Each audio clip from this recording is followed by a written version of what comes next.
Let's rewind to April 23rd, 2023. Stephen A. Smith, in peak dramatic fashion, looked dead into the camera and called for the Clippers to force Kawhi Leonard to retire. What should the Clippers do with Kawhi and Paul George? Need an ISO.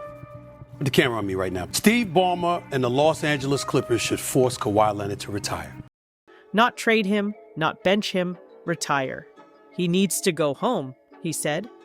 That moment didn't just make headlines, it defined how much of the NBA media had given up on Kawhi. 2 years later, that same Stephen A. was back on live television, singing a very different tune. That damn Kawhi Leonard looks special right now.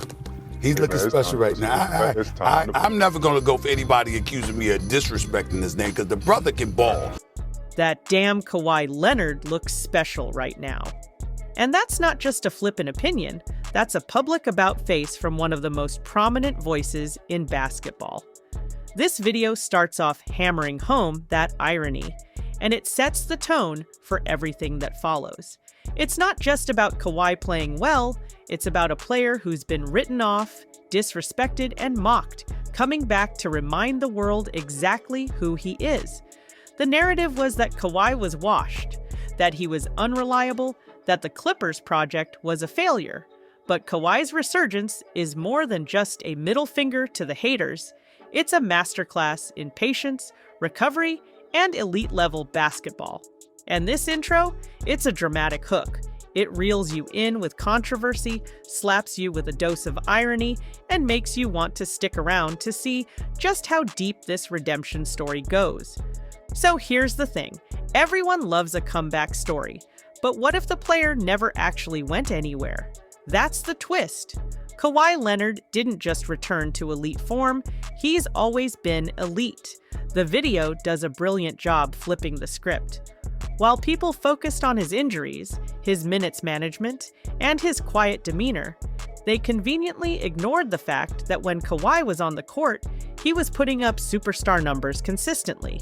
He wasn't fading, he was just being overlooked. This point really drives home that Kawhi has always been that guy. The disrespect didn't come from decline. It came from a media echo chamber obsessed with narrative over numbers. And the numbers don't lie. In every season with the Clippers, Kawhi has hovered near 50-40-90 efficiency while being a two-way terror. He's not flashy, he's not loud, but he's lethal. And that's why people missed it. He's methodical, calculated, you don't get highlight dunks or meme-worthy celebrations, you just get buckets, cold-blooded buckets. And yet, he was being labeled the worst superstar in the league by pundits who'd rather talk drama than tape. This point flips the insult into admiration. Kawhi wasn't washed. He was underrated, misunderstood, and hidden in plain sight. Now here's where it starts getting scary for the rest of the league. After sitting out the first half of the season, Kawhi came back and immediately flipped the Clippers' momentum. This isn't just a hot streak, it's an onslaught. Over the final 17 games, the Clippers went 15-2. That's not a typo, that's dominance. And Kawhi, he averaged 25.5 points, 7 rebounds, and 3.5 assists, shooting 53% from the field, 45% from deep, and 83% from the line. But the video doesn't just dump those stats, it explains why they matter. Kawhi isn't just scoring, he's leading, orchestrating, and defending at a level that makes the Clippers downright terrifying. The most underrated stat? His plus 196 plus minus during that run, good for third in the league. You know who's number 1 and 2? His own teammates, James Harden and Ivica Zubac. That's how well this team has been playing with Kawhi back in the lineup. The narrative flips from Kawhi is a burden to Kawhi is the catalyst. This point builds momentum fast, giving the viewer the sense that they're watching the birth of a serious contender right when it matters most. Cue the do-or-die game against the Golden State Warriors, one of the most experienced playoff teams in NBA history. And Kawhi? He walks in, doesn't say a word, and drops 33 points on just 20 shots. The video zooms in on this performance not because it's flashy, but because of how quietly destructive it was. There was no dancing, no yelling, no chest pounding, just surgical, cold execution. Possession after possession, Kawhi cooked every matchup. Buddy Hield, barbecued chicken, Jimmy Butler, doesn't matter. Draymond Green, too small. It's not just that he scored, it's how he scored. Every move was textbook. Spin into a hook, step back three, palming the ball one-handed like it's a grapefruit. The video highlights how Kawhi's composure is part of what makes him lethal. He's not emotional, and that freaks defenders out. He doesn't react, he calculates. The moment never looks too big for him because to Kawhi, it isn't. This point isn't just about stats, it's about aura. Kawhi walked into a playoff-caliber atmosphere and made it his gym. You want variety? Kawhi's offensive arsenal is like a Swiss Army knife made by NASA. He's got everything: hooks, fades, spin moves, jab steps, crossovers, one-leg turnarounds, and a shooting touch that's absolutely elite. The video breaks down specific possessions, showing how Kawhi toys with defenders. He's 6 feet 7 inches, 240 pounds, but he moves like a guard and finishes like a big. His strength allows him to create space, and his footwork ensures he doesn't waste a step. And yet, he doesn't get the same praise as other elite wings like KD or Paul George. Why? Because he's not flashy. Kawhi doesn't need to break ankles, he breaks spirits. The disrespect is real. He's one of the most complete scorers in the NBA and has been for years. But because he's quiet and clinical, the media just shrugs. This point is all about giving Kawhi the flowers he's been denied, and it's delivered in a way that forces the viewer to reevaluate everything they thought they knew about offensive skill in the NBA. Here's something the media rarely talks about. Kawhi Leonard is, statistically, one of the best three-point shooters in the league over the past several seasons. Yes, the same Kawhi Leonard that's constantly branded as a mid-range assassin or an old-school ISO machine is quietly, efficiently, and repeatedly burning defenses from deep. The video dives into the receipts. Kawhi has shot over 40% from three for 3 straight seasons, and even the year before that, he was at 39.8%. That's not just good, that's elite. We're talking Steph Curry adjacent territory. But because Kawhi doesn't have the same logo-launching theatrics or off-the-dribble trickery, nobody gives him that sniper status. That's the angle here. The disrespect is so deep that Kawhi's long-range brilliance has become almost invisible. The narration compares him to guys like Kevin Durant and Paul George, players who get constant praise for their silky jumper, but Kawhi is right there with them, statistically speaking, and no one's talking about it. He relocates off the ball like a vet, punishes late rotations, and shoots with zero wasted motion.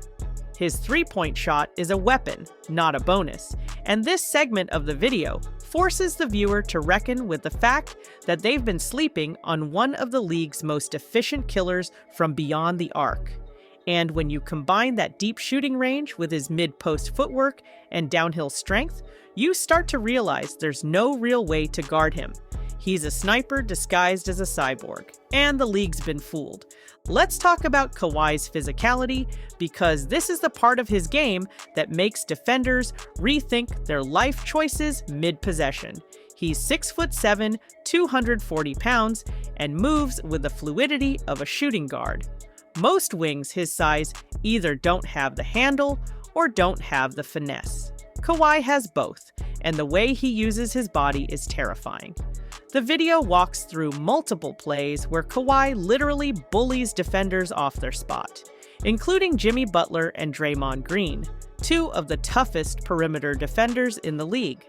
These aren't mismatches. These are elite stoppers. And Kawhi is treating them like practice cones. And here's the kicker. He's not even doing it with brute force. He's using calculated bumps, shoulder fakes, and expert-level leverage. He backs guys down, spins away from help, palms the ball one-handed like it's made of foam and casually drops in hooks or fades that look impossible to contest. The scary part? He makes it look easy. This isn't Zion bulldozing his way to the rim. This is technical violence. It's what happens when you pair brute strength with ballerina-level balance and footwork. This section of the video drops jaws because it reframes Kawhi not just as a skilled shooter, but as an unstoppable physical presence. He's the kind of player who can't be bullied, can't be rushed, and can't be thrown off his rhythm.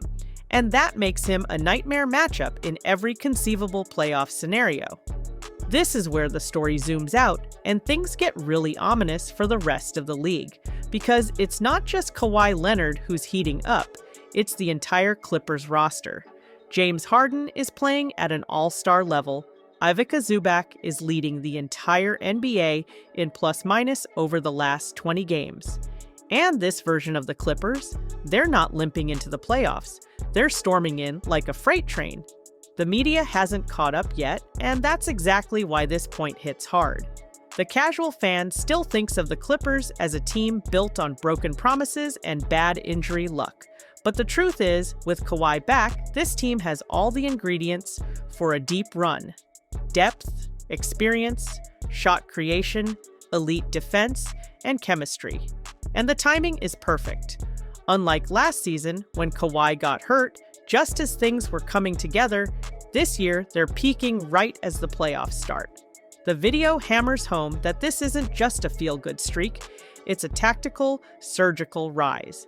Every key player is locked in, the rotations are tight, and they're winning games not by luck, but by domination.